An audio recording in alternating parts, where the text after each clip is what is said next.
On a effectivement connu des périodes assez compliquées, mais ça n'était pas non plus dramatique. C'est ce qu'on appelle une remontada, mais c'est la réalité. On revient sur un terrain qui nous est plutôt favorable en revenant à des niveaux de diffusion avec 80% de numérique, mais qui nous permettent de revenir à des niveaux de diffusion qu'on connaissait par le passé sur le papier. On revient avec des thématiques qui ont été apportées via des changements stratégiques opérés en 2020 avec des renforts autour des formats, des enquêtes, le renfort de l'actu. Tout autant de domaines, ce serait dur de parler de résurrection parce que qui dit résurrection dit que nous avons été morts, on n'a jamais été morts. Une nouvelle donne, une nouvelle dynamique, c'est certain, on ne va pas dire le contraire, les chiffres sont là pour en attester.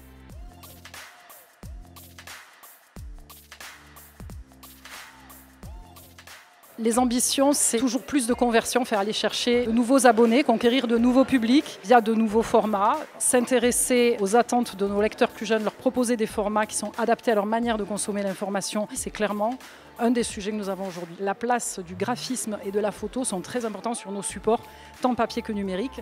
C'est quelque chose qui nous incarne. On a aussi cette recherche permanente sur l'accompagnement visuel, on va dire, de l'information écrite avec la rigueur qui est notre mantra quotidien. Voilà.